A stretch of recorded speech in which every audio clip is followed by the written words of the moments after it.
A continuación, antes de pasar a la conferencia, el pianista Alejandro Calvo, que ha sido premiado en el concurso de jóvenes intérpretes Villas de Molina, va a interpretar el nocturno póstumo en do sostenido menor de Frédéric Chopin.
Bueno, antes de nada, por favor, sepan que las fotos y música ambiental es para acompañar. Por tanto, lo primero es escuchar y sobre todo disfrutar.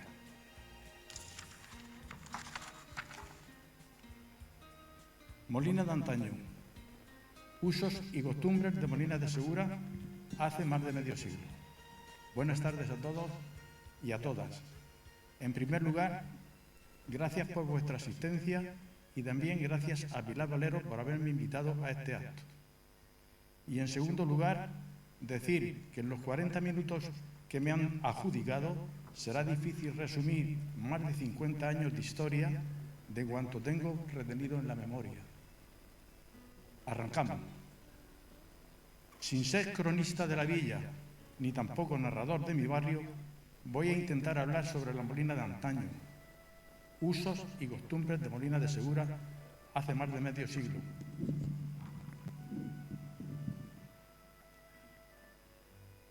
Esto, como verán, nada se parece a la Molina actual.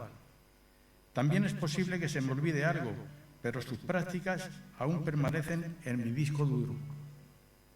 Mi memoria la llené de agua fresca hace más de 50 años en el manantial conocido por la Fuente Baronca, cercano al barrio de San Roque, en donde nací, me crié y siempre viví, y en el cual me sitúo para decir lo mucho o poco que vi. Sin embargo, estos usos y costumbres no solo son de mi barrio, sino también se daban en el resto de Molina. Modelo de familia. Las familias, por lo general, eran numerosas. Tenían entre 4 o 10 hijos, ya que no existía la televisión. Además, se decía que cada criatura venía al mundo con un pan debajo del brazo. Cierto es que hambre no pasábamos, ya que cada familia tenía un trozo de tierra para plantar lo necesario y también criaban animales domésticos, los que les proporcionaban carne, huevos y leche. Y si faltaba harina, para hacer el pan compraban una saca a plazos en el horno. Mujeres tenían que ser. Sin menospreciar el papel del hombre, muy importante por cierto, quiero hacer una mención especial a todas las mujeres de antes y de ahora, porque siempre fueron, son y serán como el capitán de un velero que navega por mares tormentosos y bravos océanos hasta conducir la nave a buen puerto. Por ello, proclamo a los 4 vientos que tanto las mujeres de hoy como las mujeres del pasado merecen un monumento lo más alto del pueblo, cual si fuera una diosa, para venerarla por su trabajo, por su abnegación, por su esfuerzo, por su amor y por su talento. Los hijos venían al mundo muy seguidos y las madres estaban a todas horas ocupadas. En ella recaía la administración de la casa, la educación y el cuidado de los niños. El perfil principal era de una mujer abnegada, fiel a su esposo, malabarista en una economía precaria y dedicada por entero a las labores domésticas, tales como amasaban el pan 1 o 2 veces por semana, hacían la comida y cena en cocinas de lumbre que encendían con cañas y alcanzaba, sin dejar de soplar para que no se apagara. Fregaban los platos en barreño, barrían y rociaban su parcela de la calle cada mañana, lavaban la ropa y las gasas de los críos en las acequias, brazales y en el río. Cosía a mano, remendaba calcetines, pantalones y camisas, planchaba con plancha ante hierro y avivaba con brasas o carbón. Y si le sobraba tiempo, lo dedicaba a hacer los primores para los niños pequeños. Algunos días, después de preparar la mesa a sus hijos para que comieran, cerraban la puerta con todos ellos dentro y marchaba andando hasta la huerta para llevar la comida a su marido, que estaba echando una pionada vuelta. En invierno, junto a sus hijos mayores, hacía las veladas liando chicles, caramelos, cepillos, brochas de afeitar o suelas para los alpargates. Al principio en las casas no había electrodoméstico. La nevera era una fresquera. Después, cuando estos llegaron, quien se los podía adquirir, compraba un frigorífico, una lavadora o una plancha a plazo, aunque eso sí, firmando por un tubo letras de cambio. La economía era más escasa que boyante, ya que el dinero que entraba en casa era por algún jornal del marido, por la venta de productos agrícolas o también unos pares de conejos y pollos en la recoba. Cierto es que a medida que los hijos se iban haciendo mayores, algo de dinero aportaban. El grueso de los hombres de aquella época se dedicaba a las tareas del campo y de la huerta. Otros, sin embargo, eran artesanos y emprendedores, comerciantes, y tenían un oficio o simplemente eran peones. De cualquier manera, la familia iban tirando gracias a estas aportaciones. Los niños, los hermanos mayores, cuidaban de los menores y en cuanto comenzaban a andar ya estaban correteando por la calle. A los 3 años los apuntaban en los párvulos, a los 6 en las escuelas del gobierno o en las particulares. Después de hacer la primera comunión, los sacaban del colegio para ayudar en las tareas caseras. Muchas familias metían algún hijo o hija al seminario, fraile o noviciado, para que tuviesen unos estudios, pero sobre todo una alimentación asegurada. Las escuelas particulares y las del gobierno había en las primeras ejercían maestros sin título oficial, ya que no se lo daban por haber sido republicanos. Habían padres que no querían que sus hijos fueran adoctrinados y los llevaban a las escuelas particulares, pues se decía que en las escuelas del gobierno, antes de entrar los niños a clase, los ponían firmes en el patio y les hacían cantar el carasó u otras canciones patrióticas. Lo bueno que tenían estos colegios es que a los alumnos les daban un vaso de leche en polvo y un trozo de queso americano. Los que íbamos a las escuelas del maestro de Navillo o del Rosa no teníamos este privilegio, pero de manera clandestina lo probábamos, igual que recibíamos pescozones y palmetazos. Ambos maestros tenían fama de enseñar bastante, pero también de pegar. Y los padres no le importaba mucho porque se agarraban al dicho de la letra con sangre entra. Nosotros hubiésemos preferido menos palmetazos y más leche en polvo y queso americano. Las escuelas no eran mixtas, sino unas eran para niños y otras para niñas, y estaban siempre por separadas, o por separadas, mejor dicho. Los juegos normalmente eran en la calle, en descampado o en vertedero. Cuando llovía, hacíamos giles con el barro, y muchos de nuestros juguetes eran inventados.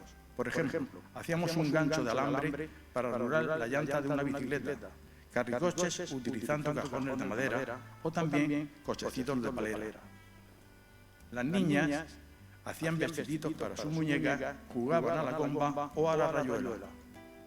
Los Reyes Magos, todos los años se repetían los mismos juguetes. No había nuevos, sino que eran de un año para otro. Las calles estaban sin asfaltar, excepto la carretera. Ahora calle Mayor. Cuando llovía no se podía andar porque se formaba un barrizal. El día de la primera comunión había que estar toda la noche anterior sin comer nada. Después nos daban como recuerdo un diploma y un bizcocho seco. Pero antes algunos niños caían redondos al suelo porque estaban desmayados. El banquete se componía de monas con chocolate, bocadillos, una tostada con merengue y cabello de ángel. Luego el comulgante daba a los vecinos una estampita de recuerdo y a cambio recibía una propina que metía en la limosnera. Y a continuación le besaba la mano al benefactor. Y este le decía, Dios te haga un santo. El chiquillo le contestaba, un santo no sé, pero pagar el banquete de mis padres le vendrá que requete bien. Las viviendas, casi todas eran de planta baja, tipo huerta. Disponían de un tinajero, un comedor, chimenea y en el patio una cocina de obra para guisar. El pavimento era de yeso, con un empedrado de piedra rodada, flagueado por 2 filas de losas. Algunos se podían permitir el lujo de enlosar todas las dependencias con baldosas de castabón. Años después llegó a nuestro pueblo el boom de los pisos. Las viviendas disponían de patio, corral, cuadra, gallinero, cochinera, conejera, el excusado y el pozo de la basura en donde se echaban los desperdicios, los excrementos de los animales y el contenido del retrete. Para guardar la paja y la leña estaba el pajar. El pozo era el mejor sitio para que la gallina y demás aves escarbaran y comieran materia orgánica que les apeteciera. En el patio había plantada una morera o una higuera. En casi todas las casas había un burro, o una burra, una mula o un caballo, para ayudar en las faenas de la huerta o enganchar al carro. Se carecía de agua corriente y saneamiento. El agua sucia se tiraba a un sumidero, y para beber y el gasto de la casa se sacaba de las tinajas recargadas con agua del Barzá, de las acequias, del río o también de la fuente Baronja o de la fuente Setení. Quien disponía de un aljibe recogía el agua de lluvia de los tejados de su casa a través de canaletas. Cuando llegó el agua de Estevilla, por los años 60, en el barrio de la Alpasa pusieron una fuente de 4 caños donde la gente iba a llenar garrafas y cántaros. Los más señoritos, cierro comillas, encargaban una pipa al cobertera, al tío pertiguero o al moñiguito. El aseo personal se hacía en una pila, un lavabo de porcelana y en un cocio o barreño. Unos años después, el ayuntamiento puso en todo el pueblo la acomedida del agua de Estevilla e hicieron el saneamiento. Así que ya se podía instalar váteres para tirar de la cadena. A continuación de este lujo llegó el de la ducha, lo que supuso una gran comodidad para lavarnos y refrescarnos nuestros cuerpos. En verano, los zagales y mayores nos bañábamos en el río, en las acequias y en los rozales. Y la colada se hacía en estos mismos lugares. La ropa se ponía a secar sobre hierba, sobre junco o se traía en un barreño a casa para ser colgada en una soga delante de la puerta. La plancha normalmente siempre era de hierro y se calentaba con carbón y había que soplar o balancearla para que no se apagara. Este menester se hacía en la calle para que los chispazos se los llevara el aire. Las cámaras, además del dormitorio, también servían para guardar la cosecha de la huerta o para colgar el embutido de la matanza en paralelas cañas liceras. El combustible, para guisar o calentar agua, se utilizaba toda clase de leña, pero este formato era incómodo porque había que alimentar continuamente el fuego a base de soplo o de un mangual del parto, con el consiguiente perjuicio de humo que se metía en los ojos. Cuando inventaron el hornillo de gas, el petróleo, lo suministraba Pepe el Carbonero, y el día de reparto se hacían grandes colas, ya que venía gente a comprar de todo el pueblo. Después del hornillo fue sustituido por los bombones de butano. En invierno, las brasas que dejaban los troncos de olivera se aprovechaban para llenar el brasero, al que se le añadía unas palas de picón o de cisco.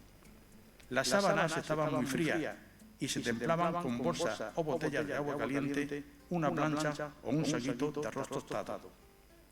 Aunque ya existían varias fábricas de conserva y otras industrias, el hombre seguía dedicándose más a la ganadería, a la agricultura y a otros oficios, pero poco o mucho de ellos fueron incorporándose a las nuevas empresas que se iban creando. Las faenas agrícolas más comunes eran la almajara, una de las tareas más delicadas. Todos los días había que taparla o destaparla, ya que si le caía una escarcha, la planta se quemaba. Luego, aclararla y rociarla un día sí y otro también. Y por la noche había que ir con un candil a matar los durmiores. Quien no sepa qué son los durmiores, os diré que son orugas o como gusanos, que se comían la planta. Todos los trabajos de la huerta eran duros y forzosos, pero yo creo que el más ingrato era el de la cebolla. Se tenía que plantar, arrancar, embrazar, traer la casa, contratar a los verdugos para que lo subieran a las cámaras. Después de un tiempo, si no se vendía, la cebolla se pudría, terminando en el mejío. Los pimientos de bola se abrían por la noche en las eras o se les ponía a secar en zarzo. Una vez seco, la cáscara se molía para obtener el pimentón. El panizo. Las panochas se dejaban secar en las cámaras debajo de las camas o colgadas en ristra, pero existía el inconveniente que salían muchas orugas. Los gusanos de seda se ponían en zarzos y había que echarle todos los días un montón de hojas de morera. La producción se vendía luego en la fábrica de la seda, que se le decía la sericícola. Árboles frutales, melocotoneros y albaricoqueros. Llegado la cosecha se vendía a los placeros o conserveros y las tierras en blanco se plantaban, y en las tierras en blanco se plantaban toda clase de hortalizas y verduras para el gasto de la casa. La siega, el trigo y la cebada se llevaba a la era y con las gavillas se hacían garberas. Después las mieses se partían para trillar y después aventar. Luego el grano se agarreaba al molino para ser molido. En el pueblo había 3 molinos, el del cubo, el de abajo y el de Olayo. Una vez molido el cereal, se pagaba por el sistema de maquila.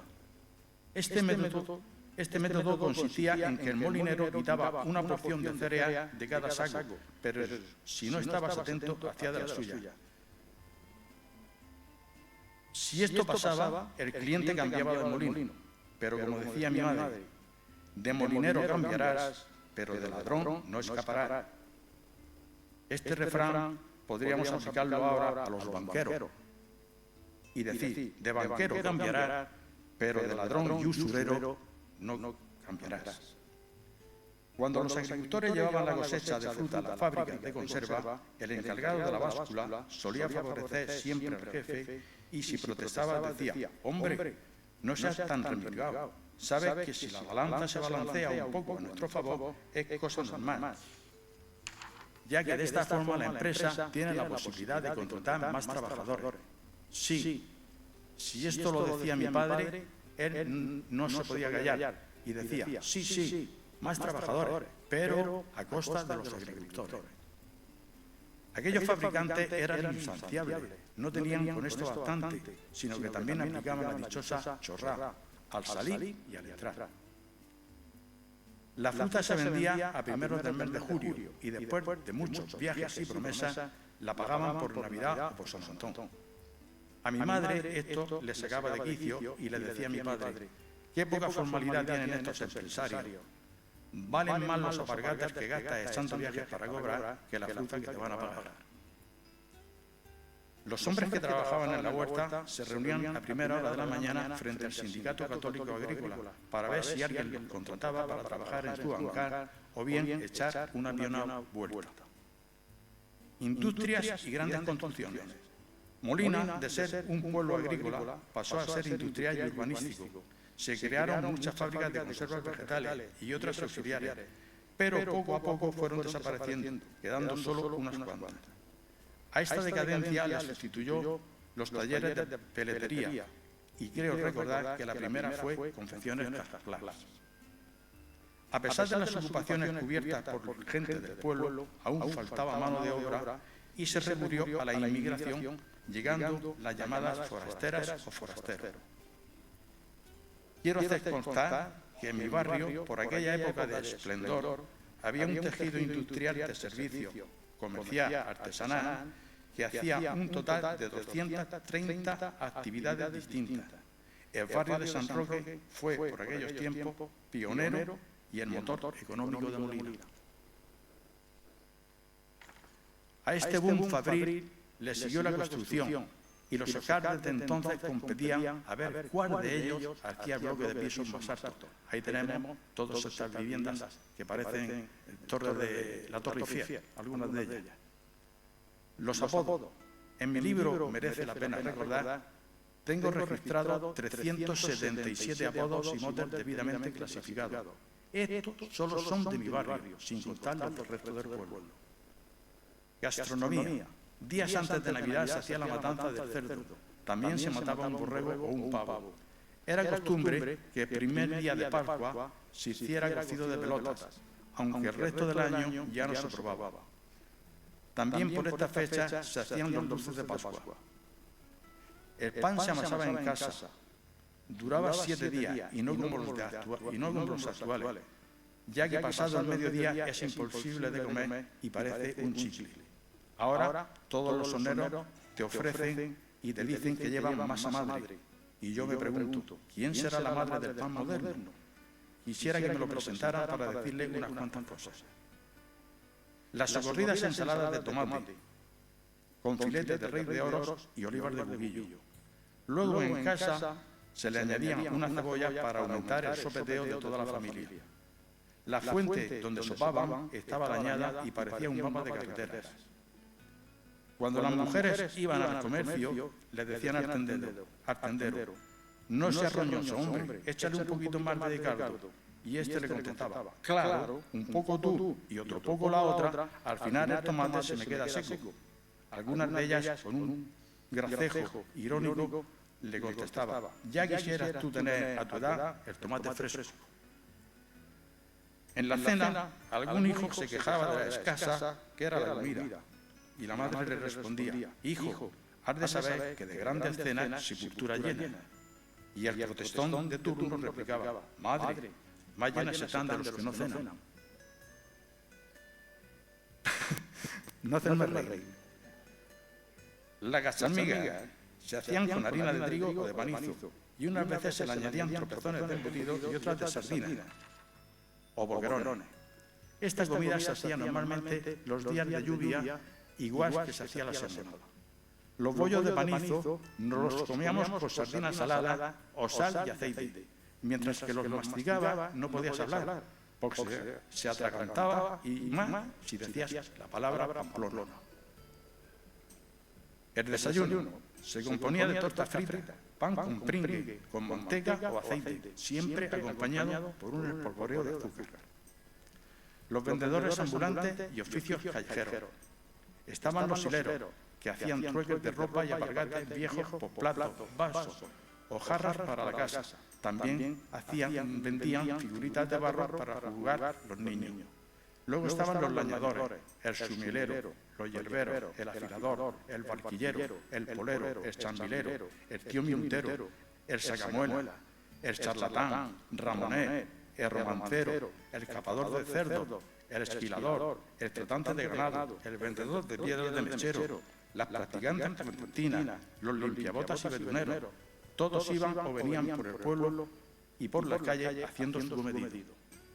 El boyero venía de Casa Bárbara, de Murcia, y llevaba un triciclo en la bicicleta y una especie de una con varias clases de dulce. Parabas en las esquinas y pregonaba, ha llegado el boyero, el más dulce del mundo entero. Algunos vecinos salían a comprar y los chavales nos acercábamos y nos conformábamos con mirar o espantar a las moscas. Este hombre tuvo un accidente y fue sustituido por Agapito, que trabajaba en la confitería de Alegría de aquí de Molina. El barrendero y pregonero. Este señor era funcionario, llevaba una burra tirando de un carro, barría las calles y pregonaba los bandos del ayuntamiento, y también el pescado fresco que llegaba a la pescadería de Susana. Anida, la de los muertos. Esta señora anunciaba quién había fallecido y las misas de cabo de año de cada uno. Josefa la Petata empleaba el mismo sistema que Anita, pero en vez de anunciar los muertos, informaba de las bodas y los bautizos, y a la vez ofrecía tierra tosca del monte de la Pétrola, detergente natural que se empleaba para fregar la vajilla con un estropajo de sopa. Los lecheros. A primera hora de la mañana iba con sus rebaños por las calles vendiendo leche y ordeñaban las cabras delante del consumidor. Los vaqueros portaban la leche en bicicletas o en carretones y la llevaban en cántaros de hojalata. Entre unos y otros había una competencia. Los cabreros decían, esto sí que es leche pura y no como alguno, que no se sabe si está bendecida.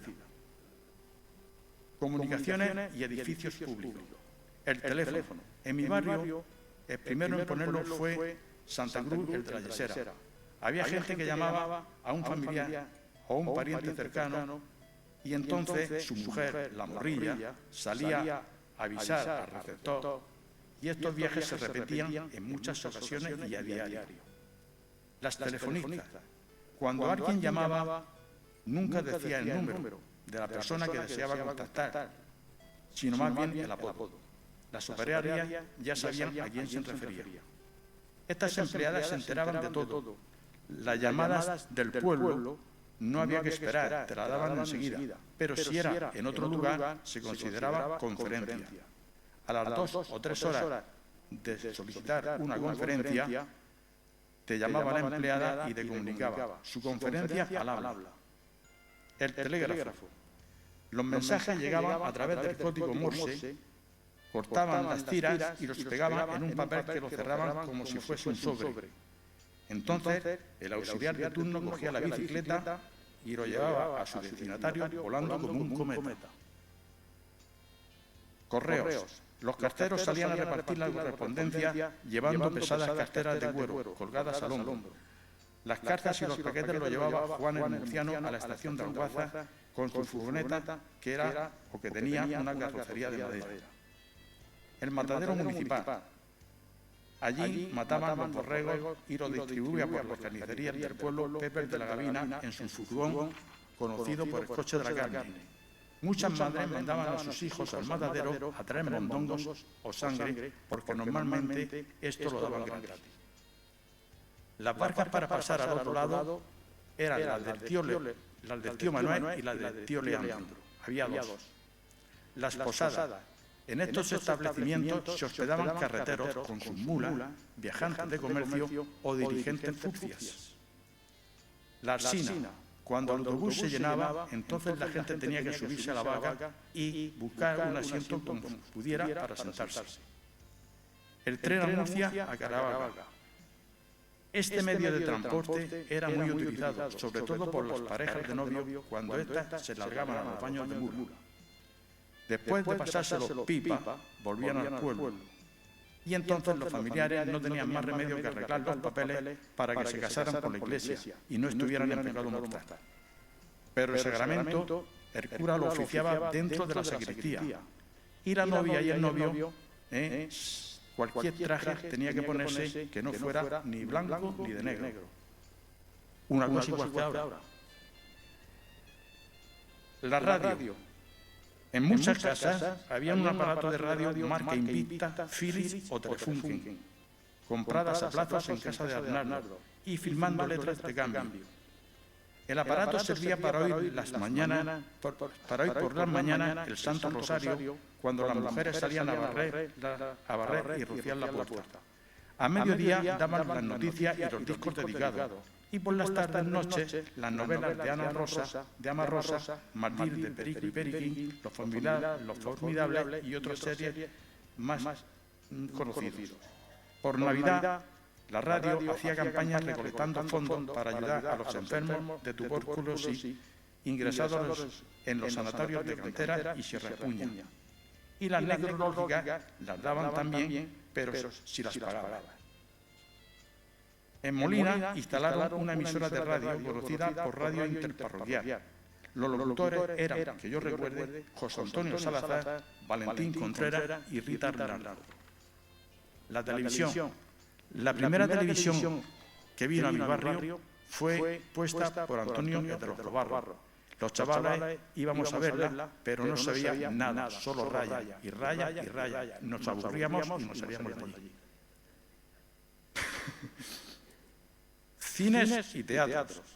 Estaba el Cine Victoria, la Terraza Brasil y el Cine Rosales. Estos eran de verano y en todos había una cantina que preparaba bocadillos de frito y otras clases para merendar. También vendían gaseosas, pipas y cascarujas para el entretenimiento mientras se veía la peli. El Teatro Vicente. Los domingos por la tarde era sesión continua y podía ver la película cuantas veces quisiera. Algunos nos quedábamos allí hasta que cerraban, a las 12 o 12 y media. También habían representaciones de teatro, compañías de comedia o de cante. Años después, Pedro Gambín abrió sus puertas al Cine Cónsul. Este ya era más grande y más moderno. Y la Iglesia, por su parte, puso el cine parroquial conocido por el Biscute. La censura. En la puerta del cancel de la Iglesia pegaban unas cartulinas con las características técnicas de la película. Si era blanca, la podía ver todo el mundo. Si era azul, solo los jóvenes y mayores. Si era rosa, solo los mayores. Y si era grana, después de haberla visto, tenías que confesarte. Y ya no digamos si estaba calificada gravemente peligrosa. Entonces la Iglesia, si lo veía oportuno, te podía hasta excomulgar. En la cinta donde los protagonistas, él y ella, intentaban darse un beso, la pantalla se llenaba de rayas y la gente pateaba y silbaba por haberle privado de la escena amorosa. El nodo. Antes de ver la película tenías que tragarte, sí o sí, el nodo, noticiario documental español, pero las noticias que daban siempre eran propaganda franquista. Los futbolines y salas de billar. Los jóvenes se entretenían jugando en el salón de los sastres. Este lo cerraron y abrieron un cine de verano que se llamaba La Terraza Brasil. De nuevo volvieron este cine y en ese solar hicieron una piscina. Aquello fue una novedad, ya que no había necesidad de ir a la playa en las excursiones que hacía Rafaelito o Antonio Garrasco. En aquella piscina, unos días se bañaban los hombres y otros las mujeres. Cuando tocaba el turno a las féminas, algunos monaguillos o seminaristas subían a la torre de la iglesia y desde allí veían a las señoras y señoritas en bañador. Nota. En aquellos tiempos yo también fui monaguillo. Pero el Sepele y el Bernabé, que eran mayores que yo, no me dejaban subir al campanario si no les pagaba 10 céntimos. Por supuesto que no aceptaba el chantaje, porque yo ya había visto a las mujeres en bañador en la playa de Torrevieja cuando me llevaron mis padres en una de las excursiones organizadas. Mercados semanales. Se celebraban los domingos y luego los pasaron a sábado. Y en la plaza de Cristo Rey, conocida por la de los cochinos, se vendían o compraban, intercambiaban cerdos, borregos, cabras, burros y mulas. Y en la Regoba algo parecido, pero allí solo eran huevos, gallinas, pollo, pavos y conejos. El kiosco de Tío Pelele, ubicado en la plaza de San Roque. En el matrimonio hacía unas pipas torradas que compraba toda la gente del pueblo. Se comían por la calle, en el cine, antes de entrar a trabajar, para ir a la escuela, etc. Al señor Pelele se las quitaban de las manos. Mira si eran buenas las pipas del tío Pelele, que hasta fue proveedor de Franco. Un paisano, familia de los Pichanas, de aquí de Molina, que trabajaba de chofer en su escolta, cada vez que venía al pueblo se llevaba 4 o 5 kilos para el caudillo. El conductor contaba que por el parto se rumoreaba que cuando el dictador se ponía a ver la película en compañía de su esposa, doña Carmen Los Collares, devoraba vivas con ansiedad y de mesura. Las cortezas las tiraba en formato aéreo y a su mujer esto le sacaba de quicio y le decía: Paco, lleva cuidado y mira dónde tiran las cortezas, que mi traje y mi collar están hechos con asco. Y ya no te digo cómo está la sala. Pero su marido no se inmutaba. Seguía comiendo pipas del tío Pelele sin parar y escupiendo cáscara hasta inundar España. La biblioteca ambulante.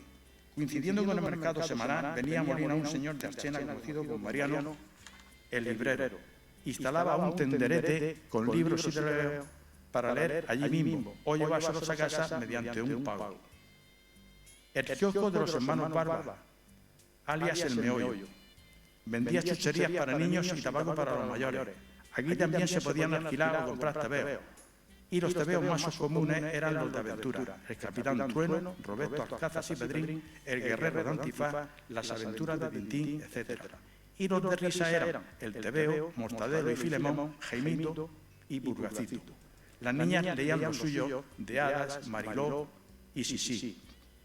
También compraban recortables para trajes para vestir a sus muñecas. Habían 2 puestos en el paseo o en la calle Mayor, que era el de la Pelá y el de la Serrana, donde vendían toda clase de golosinas, torrao, avellanas finas, pipas, pero de esto menos que el tío Pelele. La fragua. Cuando llovía, sobre todo en invierno, los hombres iban a la fragua a charlar, a hacer cordeta o pleita, aunque lo más importante era estar caliente y distraído con el trabajo de la forja. La carretera nacional 301 cruzaba de un extremo a otro el pueblo. Era lo más céntrico. Por esta calle principal pasaba todo: la Vuelta Ciclista España, procesiones, cabalgatas, incluso llegó a cruzar la Franco en 2 ocasiones, en la bendita Riada y en la inauguración del complejo de Escombreras. También pasó por Molina de Codillo cuando vino a Murcia después de haber inaugurado los pantanos de Tenajo y Camarilla. En esta ocasión ya estaba hecho el desvío y no pasó por el centro del pueblo. En esta circunvalación pusieron 2 restaurantes de prestigio, El Parador del Niño y Aquí me quedo, donde paraban muchos camiones. La gente iba allí a comer patas de cabrito en salsa o cocido de pavo con pelotas. El paseo dominical. Los domingos por la tarde o noche se hacía el paseo para buscar novia. Primero fue en la carretera y después en el Paseo Rosales. Las mozas y mozos paseaban de arriba a abajo hasta entablar una conversación que a veces daba su fruto y otras no. Las tertulias veraniegas. Las noches de verano eran propicias para salir a la calle y formar una tertulia con los vecinos, cenar tomando el fresco o beber agua del potijo, llenado en el aljibe de Saltaloma. Las tertulias se hacían en las esquinas debajo de una pera, y estos corros se hablaba de todo un poco. A la hora de acostarse, algún vecino sacaba el catre a la calle para dormir al raso, o bien ponía un colchón en la entrada de la vivienda con las puertas abiertas de par en par. Ahora hay que poner puertas blindadas, hay que poner cerrojos, hay que poner 40.000 cosas, porque si no, te entran. Allí no entraba nadie. Las parejas de novio también sacaban la silla a la calle para hacer sus cositas, pero siempre procuraban estar apartadas de los tertulianos, aunque por mucho que intentaran acariciarse o darse un beso, nada de nada, ya que los padres ponían a una de sus hijas pequeñas para que los vigilara. En invierno, después de comer, las mujeres salían a la calle a tomar el sol y coser, a hacer morde o remendar, a hacer bolillo o a jugar a las cartas, y también a traer y llevar chisme. Fiestas del pueblo o de los barrios. Estaba la de la Virgen, que era la más importante.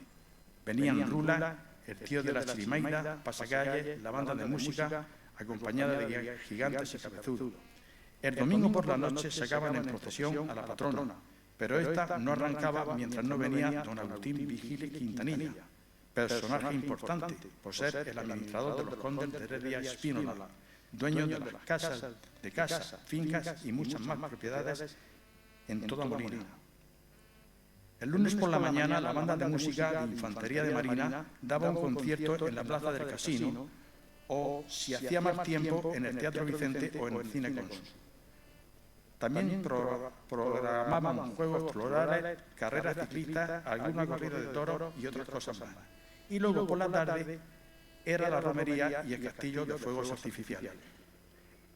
En los barrios tenía cada uno su fiesta por separado, y en fechas distintas la más popular era la de San Roque, con sus puestos de turrón, carrera de cinta, juegos para niños, y por la noche se daba la cena en todas las casas, líos de carne y cabezas asadas, de postres, sandías y churros con chocolate.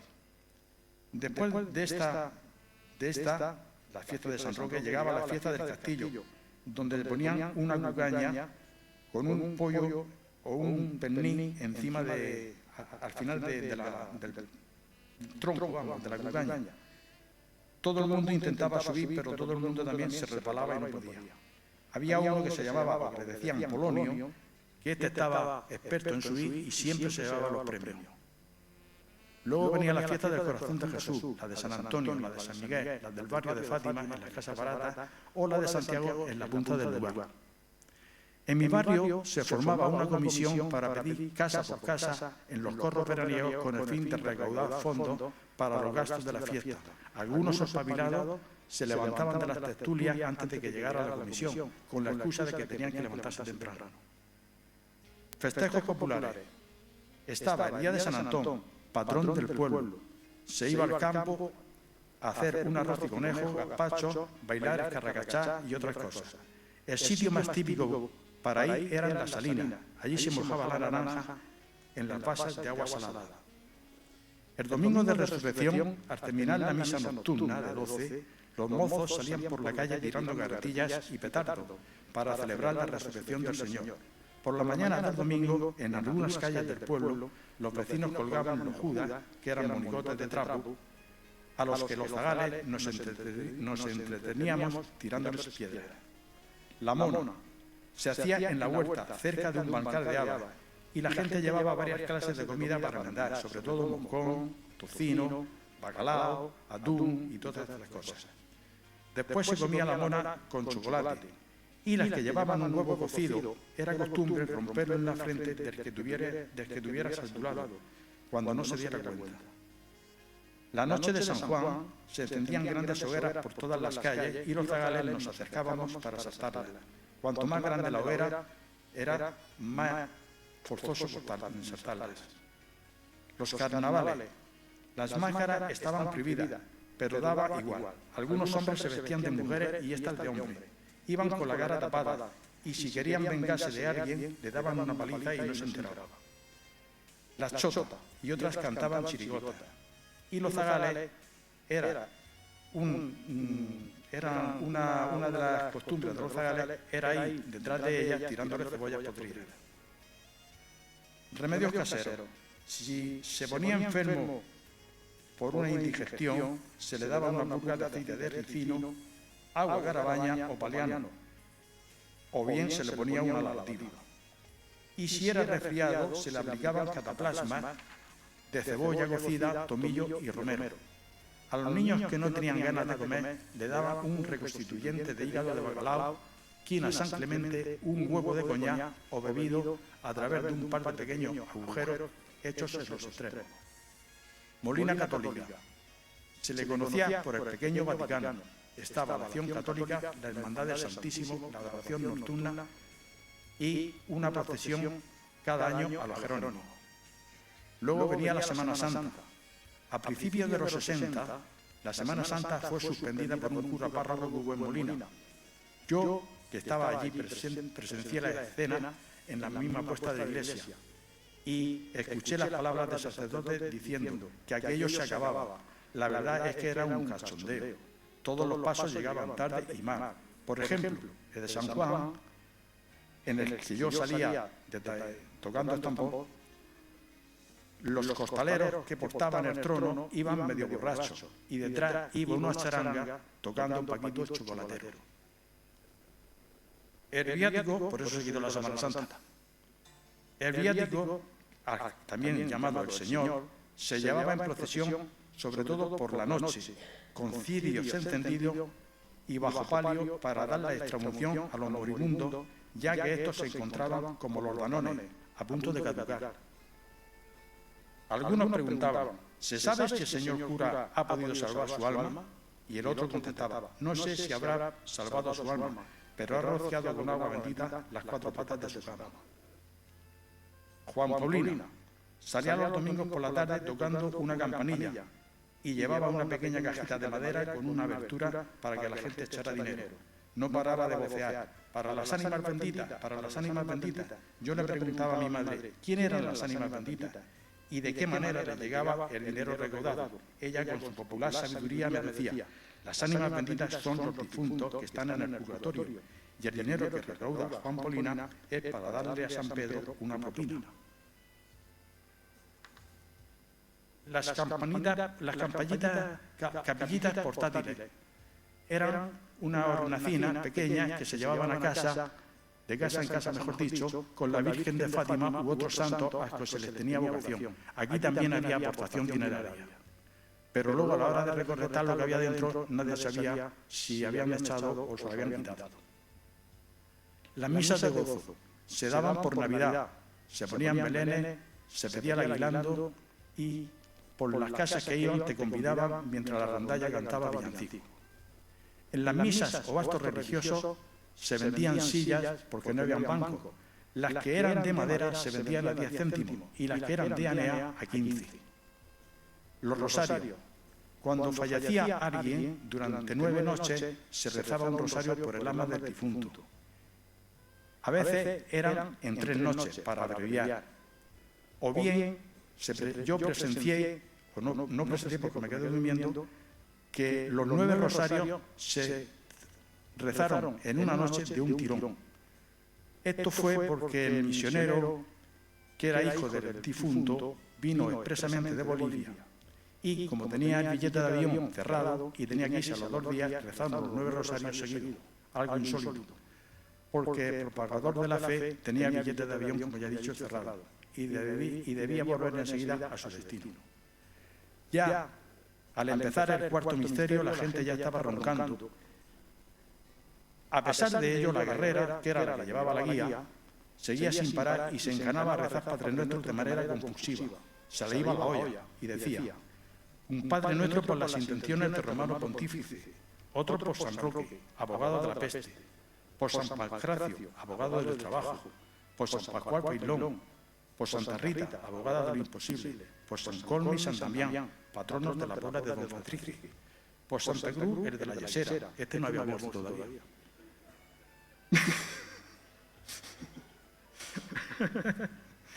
Bueno, pero se le fue la olla. Luego, en uno de sus delirios rogativos, llegó a decir: un Ave María por Santa Pola. Y el tío Piche, que estaba a su lado, saltó de la silla y dijo: jodida, Santa Pola es un pueblo de la provincia de Alicante, no es una santa. Al ruido, algunos se despertaron y salmó la risa. Los zagales eran los que nos encargábamos de llevar y traer la silla para que la gente estuviera cómodamente sentada, pero más que sentada estaban durmiendo. Las misiones. El padre Rodríguez y el padre Salvatierra durante una semana nos sermoneaban la doctrina cristiana en fábricas y en sitios abiertos. Por las mañanas muy temprano iban por las calles rezando el rosario de la aurora y cantando: el demonio en la oreja te está diciendo, no vayas a misa, sigue durmiendo. Molina solidaria. Cuando alguien fallecía, se velaba al muerto en su casa, toda la noche y el día, hasta que viniera el cura para llevárselo al cementerio. Los vecinos mostraban su solidaridad con los familiares del difunto, llevándoles al mediodía una taza de caldo de gallina y por la mañana temprano una caja de galletas y una olla de café de puchero, para los que habían estado toda la noche velando al muerto.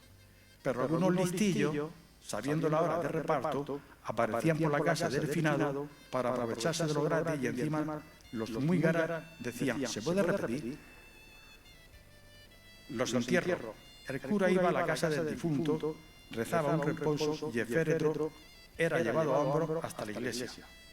En los entierros existían varias categorías: los de primera, los de segunda, los de tercera y los de pobres de solemnidad. Los de primera, el cura llegaba hasta la punta del lugar. Los de segunda, hasta la plaza de los caídos, de la cruz de los caídos. Los de tercera, hasta la plaza del casino. Y los que eran de pobre, de solemnidad, salía el cura a la puerta de la iglesia, rezaba un Padre Nuestro, lo echaban a un carro y al cementerio. Los presentes. Cuando se hacía la matanza, se preparaban los presentes. También se practicaba este modelo de hacer partícipes a los demás, intercambiando frutas, hortalizas, guisos y dulces. Los pobres. Si alguna de estas personas caía enferma, los vecinos hacían una badida por el barrio para recoger alimentos y medicina. Y si la enfermedad era de tuberculosis, lo comunicaban a la radio para que hicieran una campaña de ayuda para llevarlos a los sanatorios de Canteras o de Sierra Espumilla. Los comandos. Cerca de la cuesta Rancapeos estaban las cuevas. Y llegada la Navidad, a través de Radio Interparroquial de Molina, se hizo un llamamiento para recaudar dinero. De esta forma se erradicaron las cuevas y se hicieron una serie de viviendas protegidas en el barrio de Fátima, más conocido por las casas baratas. Recogida de zarzos. Estas hortalizas no se podían mojar. Si el tiempo amenazaba lluvia, salían los vecinos a ayudar a meter los zarzos a una cochera o se iban rápidamente a la era. El esperfollo. Otra de las costumbres solidarias a las que acudían los vecinos, sobre todo mozas y mozas, era el esperfollo. Y si la moza sacaba una panocha colorada, el mozo que había a su lado tenía que darle un abrazo. Había un truquillo, porque muchas madres y vecinas le pasaban por debajo de la silla una de estas panochas a la moza para que se produjera el atrachón. Debo decir que del esperfollo salieron varios noviazgos. Las hermanitas de los pobres venían con un carro desde Mula o desde otros pueblos donde hubiese una residencia de ancianos, pidiendo a la gente lo que le pudieran dar. Unos les daban un puñado de patatas, otros cebolla y otros un poco de harina, lo que pudieran. Germán Mira. Este hombre era un periodista que vino andando desde Madrid recogiendo dinero para los damnificados de la Brigada de Valencia que se produjo en el año 1957. La subasta del balón del equipo del Valencia. Radio Juventud de Murcia promocionó una subasta de varios objetos. En esta subasta participó mucha gente pudiente de Molina y de otros sitios. Uno de ellos fue Eduardo Dávalo, alias Satanás, el cual pujó por el balón y se le adjudicaron al mismo. De ahí que su fábrica se llamara Conservas el Balón. Molina reivindicativa. Hubo una huelga general en España y en el resto de Europa pidiendo un salario más justo. Esto fue en el año 1978. Luego vino la huelga de la conserva, la de Carmosa, la de Lozano, la de envases metálicos, la de Musa, la subida de la Constitución.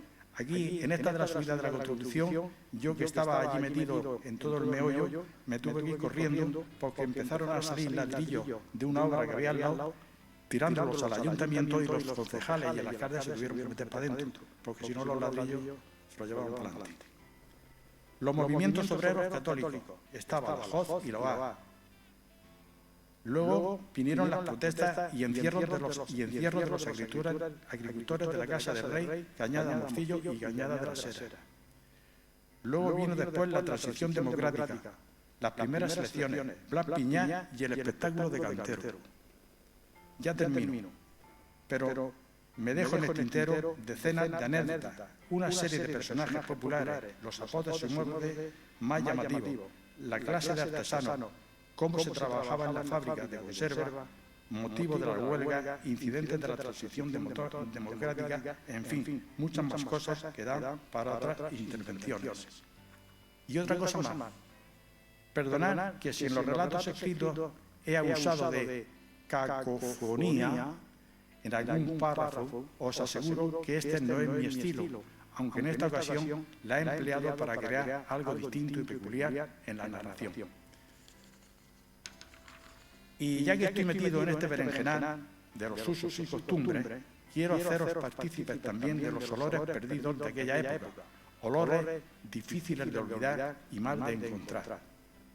Aún perduran en mi memoria los olores perdidos de antaño, olores que nunca olvidaré, y ahora tampoco los descubriré, por ejemplo, olor a frescura y cañaverales verdes al cruzar la rambla de los Calderones, olor a alfalfa recién segada, a manzanas, melocotones paraguayos, marujas y calabaceros, a albaricoques, pacorros y mayeros cultivados en los troncales del Miseria, del Pelao, del Tío Piche y el de los Camperos, a humo que salía por las chimeneas de las fábricas conserveras o al de piedra quemada de las yeseras, a cieno, cañotas y humedades cuando mondaban las acequias y los brazales, a fertilizantes y componentes agrícolas para abonar la tierra en casa de Alfonso Pitulo y Manuel Alagencia, a carbonilla quemada en las fraguas del Pelao, del Salazar y el de Pepe Peña, a unturas de aguarrá y alcohol de romero que aplicaban para curar resfriados y catarros, a manadas de borregos y cabras transitando por calles, atajos, veredas y veredas de la huerta, a granjas de cerdos en casa de Romero Huevo, a tripas de cordero, mondongo, sangre y asaduras en el matadero, a pellejos de cabra, cordero y ternero en el secadero de pieles de Pascuarre en la calle del Tío Gojo, a pimiento molido y a cáscara triturada en los almacenes de Andrés Bernal, en de los Porriques o en el de Rodríguez Plaza, a pimienta, canela, clavo y azafrán en la casa de Antonio Corbalán, a guisos tradicionales elaborados en cazuelas y ollas de barro, a gallas parridas y rociadas a primera hora de la mañana, a café de recuelo con un chorrito de coñac y otro de anís seco, a líos de carne salpimentada, bandejas de patata con cabezas de cordero asadas, a fogatas de lumbre en las chimeneas prendidas con matas de tomillo, romero, albaidas y bolagas, a pan recién sacado del horno y a dulces navideños en las taonas de cagueto y en el repugencio, a pellejos de cordero achicharrado con manojos de albardín y esparto picado, a embutido de la matanza secándose en las cámaras colgado en cañas liceras paralelas, a flores de jazmín, cilindro, madreselva o margarita, a pasar por el chalet de Torrenida, a caramelos de limón, de fresa, de menta y otra golosina en la fábrica de Jave, conocida por la de los Piritas, a vino guardado en los toneles o revueltos carreteros en las tabernas del Pipa o del Hormiguero, a bobos de la ropa en los retretes y urinarios de los cines de invierno y de verano, a bolas de alquitrán en la salca, cofre y armario ropero para guardar las ropas de señora y de caballero, a fli para matar las moscas y azotar, para desinfectar las conejeras, los gallineros y el corral, a chocolate de la mezquita, elaborado en la fábrica de Prieto, aquello sí que era una cosa exquisita, a lirios y campanos, adornado el ataúd de un niño dentro, amortajado con su trajecito blanco, a perniz curado, untado con sabores de aceite, pimentón, pimienta y ajo, a agua corrompida en la pila, remojando manojos de pasto picado, y a sudor de mi madre, y a sudor de mi padre trabajador, y a ternura de amor que mi madre transmitía cuando en sus brazos me cogía. No pongo el olor a ajo seco, porque este perfume permanece y permanecerá mientras la fábrica de ajo no cierre y deje de manufacturar. Se acabó lo que se daba y buenas noches a todos y a todos.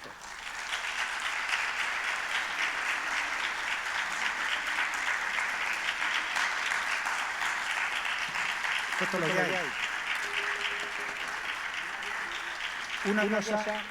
Una cosa importante que se me ha olvidado decir al principio. Supongo que me había escuchado, no sé, supongo que sí.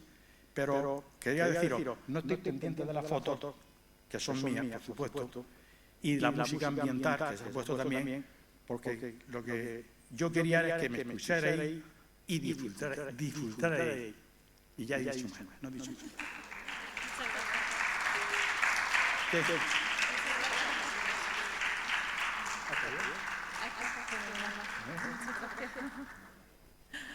Muchas gracias a Joaquín Martínez Riquelme por estos maravillosos recuerdos que nos han ilustrado cómo era Molina hace en realidad no tantos años. Y ahora vamos a escuchar a unos jóvenes solistas de piano. Vamos a escuchar a la más jovencita, que es Elena Murcia, que va a tocar un pequeño preludio de Bach. Después a Cristina Moreno, una joven de aquí de Molina de Segura, que va a tocar el nocturno en si mayor de Frédéric Chopin. Ángela Núñez, de segundo movimiento de la sonata 109 de Beethoven. Alejandro López nos va a interpretar una de las Goyescas de Granados, una bellísima que se titula Los majos enamorados. Y terminará Pablo Vivancos con el apasionado estudio patético del compositor ruso Alexander Scriabin. Muchas gracias por su asistencia y esperamos que hayan disfrutado mucho.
Amén.